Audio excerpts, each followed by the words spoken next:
하나님을 기뻐할 수 없을 때 라는 제목으로 함께 하나님의 말씀을 나누도록 하겠습니다.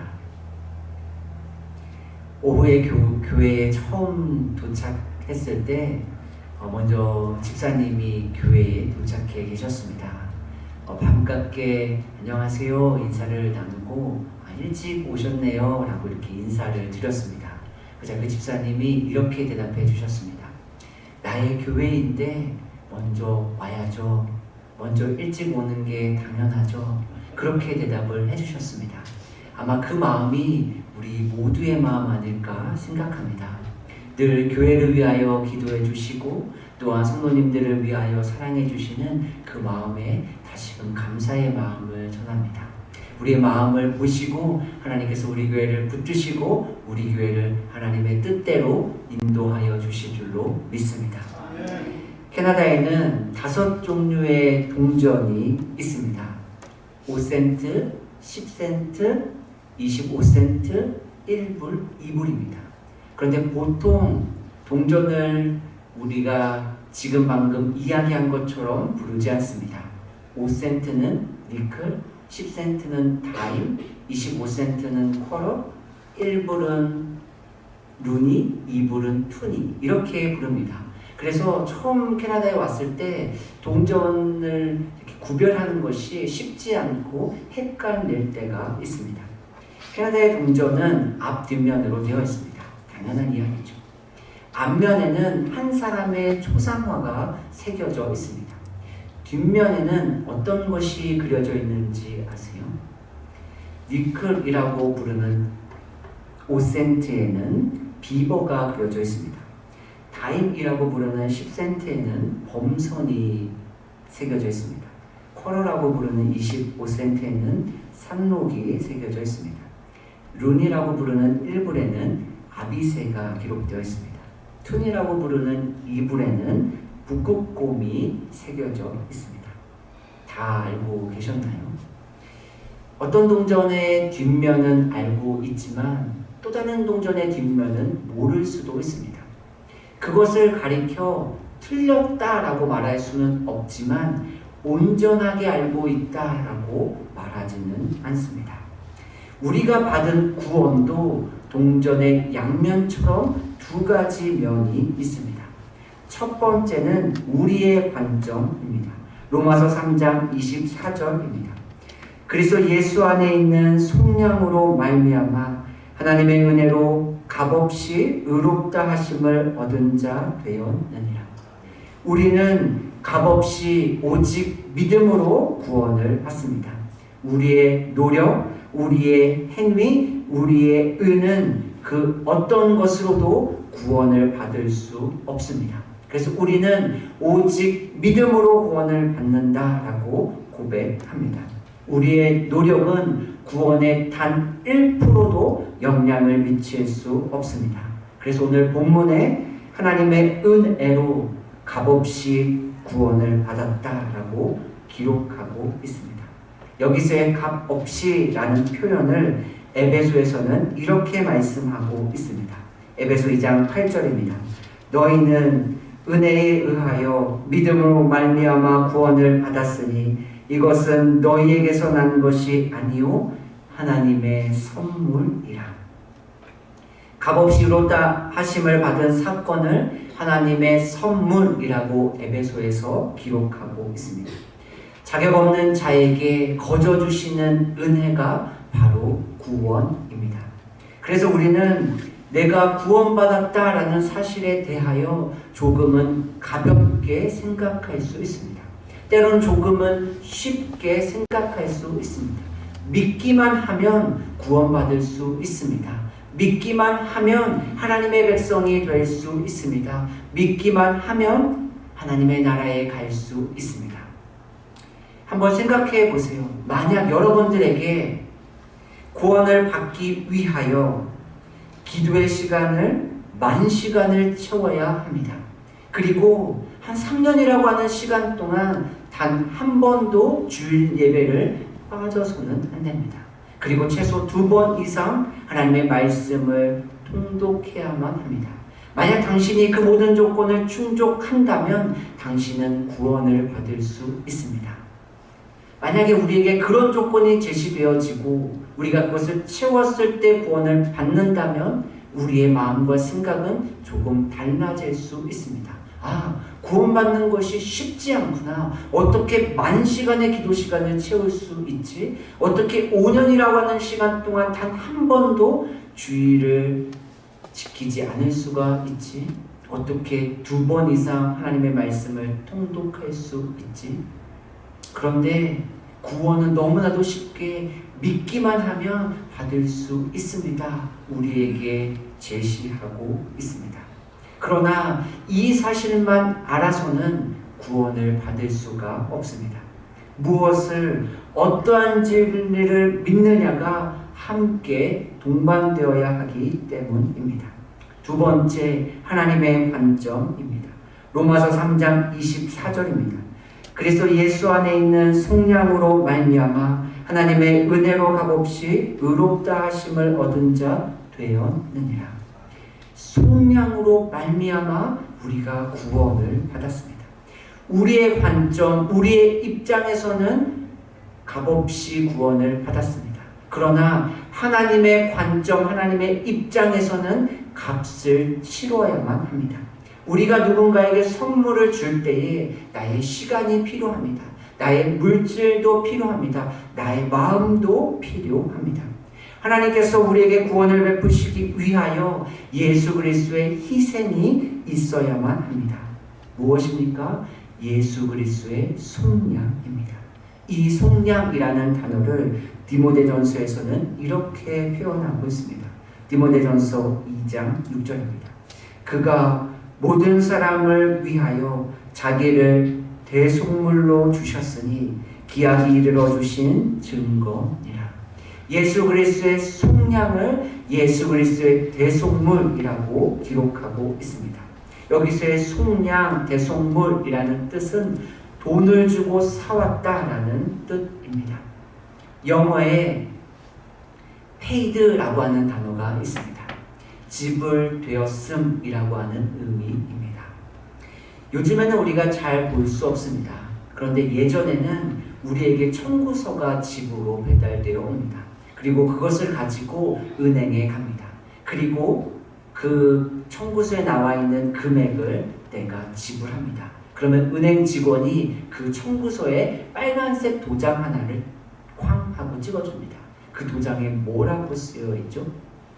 paid라고 쓰여져 있습니다. 더 이상 그 돈은 다 지불되었기 때문에 더 이상 당신은 지불할 필요가 없습니다. 이제는 그 청구서에 나와 있는 그 금액으로부터 당신은 자유롭게 되었습니다. 라고 하는 의미가 바로 paid입니다. 예수님이 우리를 위하여 십자가에서 죽으셨습니다. 그것은 우리가 치러야 되는 값을 예수님이 대신 치러 주셨습니다. 그 속량, 대속물로 인하여 우리가 구원을 받았습니다. 이것을 실제적으로 잘 보여주는 하나님의 말씀이 있습니다.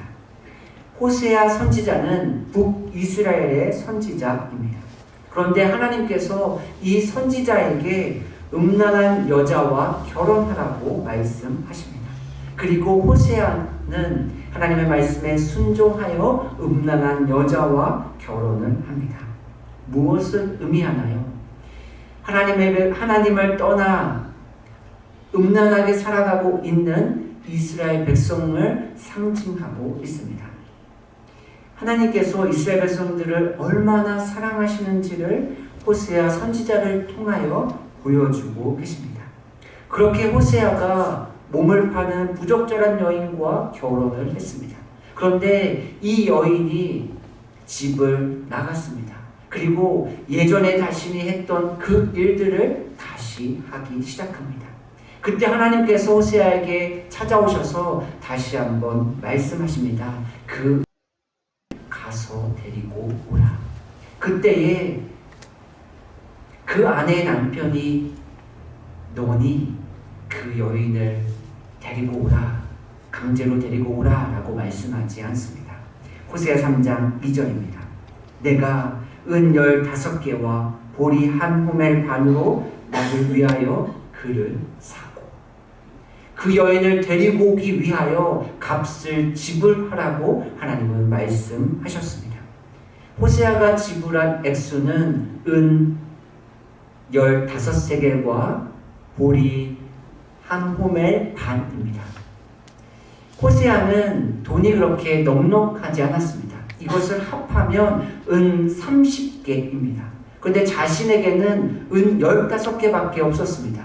그래서 은 15개와 나머지 은 15개에 해당하는 곡식으로 채워서 그 여인을 사서 다시 데리고 옵니다. 음란한 여자와 결혼하는 것 쉽지 않습니다. 그런데 자신을 버리고 집을 나간 그 여인을 자신의 물질을 희생하며 다시 곧 데리고 오는 것도 결혼하는 것 못지않게 쉽지 않습니다. 그럼에도 하나님은 이스라엘 백성들을 얼마나 사랑하시는지를 이 일을 통하여 나타내고 보여주고 계십니다. 우리 안에 내가 받은 이 구원으로 인한 감사와 기쁨이 가득하십니까? 나를 구원하신 하나님을 예배하는 기쁨이 우리 안에 있으세요? 나를 구원하신 그 하나님과 대화하는 그 설레임과 기대가 우리 마음 가운데 있으신가요? 우리의 입장에서는 값없이 베풀어 주시는 하나님의 선물이고 은혜입니다. 그렇지만 하나님 편에서는 우리를 구원하시기 위하여 반드시 값을 지불하셔야만 했습니다. 따라서 우리가 받은 이 구원은 그 무게가 결코 가볍지 않습니다. 그렇다면 우리가 받은 이 구원이 가져오는 축복이 무엇일까요? 로마서 8장 38절입니다. 내가 확신하노니 사망이나 생명이나 천사들이나 권세자들이나 현재일이나 장래일이나 능력이나 39절입니다. 높음이나 깊음이나 다른 어떤 피조물이라도 우리를 우리 주 그리스도 예수 안에 있는 하나님의 사랑에서 끊을 수 없으리라. 하나님의 사랑에서 어떠한 조건과 어떠한 환경에서도 어떠한 사람과의 관계에서도 끊을 수 없는 이유는 우리를 예수 그리스도의 피값으로 사셨기 때문입니다. 하나님께서 왜 우리의 삶을 책임지셔야만 합니까? 하나님께서 왜 우리의 기도에 응답하셔야만 합니까? 그 이유는 예수 그리스도의 피값으로 우리를 사신 바 되었기 때문입니다. 우리가 하나님의 백성이기 때문에 하나님께서는 우리의 삶을 책임져 주십니다. 하나님의 백성이기 때문에 우리의 기도에 응답해 주십니다. 따라서 우리가 받은 이 구원의 기쁨과 감사가 우리의 마음 가운데 늘 차고 넘쳐야 합니다. 이것을 잘 보여주는 찬양이 있습니다. Who am I?라고 하는 찬양입니다. 내가 누구이길래 지구를 만드신 주님께서 나의 이름을 기억하시고 나의 아픔에 관심을 가지시나이까? 내가 누구이길래 밝은 새벽별께서 나의 혼란스러운 마음의 길에 빛을 비추시나이까? 내가 누구이길래 나의 죄를 관찰하시는 눈으로 나를 오히려 사랑스럽게 보시고 내가 다시 일어나기를 바라보십니까? 내가 누구이길래 바다를 잠잠케 하시는 그 목소리로 나를 비오는 가운데서도 부르시고 내 안에 폭풍을 잠잠케 하십니까? 나 때문이 아니라 하나님이 하신 일 때문에, 내가 한 일 때문이 아니라 하나님이시기 때문에 나는 빨개지는 꽃과 같아서 오늘 왔다가 내일 사라지기도 하고 바다에 날리는 파도와 같고 바다에 날리는 물보라 같아도 여전히 하나님은 내가 부를 때 들으시고 내가 좌절할 때 붙잡아 주십니다. 그리고 내가 누구인지 알려주십니다. 나는 하나님의 것입니다. 나는 하나님의 것입니다. 내가 누구를 두려워하겠습니까? 내가 누구를 두려워하겠습니까? 나는 하나님의 것인데, 나는 하나님의 것인데. 신앙생활이 조금은 무료하고 따분하게 느껴지시나요? 하나님 앞에 나와 예배하고 하나님 앞에서 살아가야 함이 조금은 삶의 부담으로 다가오시나요? 우리를 구원하신 예수님을 다시금 바라볼 수 있는 저와 여러분들이 되시기를 예수님의 이름으로 축복합니다. 내가 받은 구원이 거저받는 것 같지만 반드시 예수 그리스도의 희생이 있음을 다시금 기억하는 저와 여러분들이 되시기를 소망합니다. 그래서 이 구원의 기쁨으로 우리의 삶이 가득 차고 넘치시기를 예수님의 이름으로 축복합니다. 아멘. 기도하겠습니다.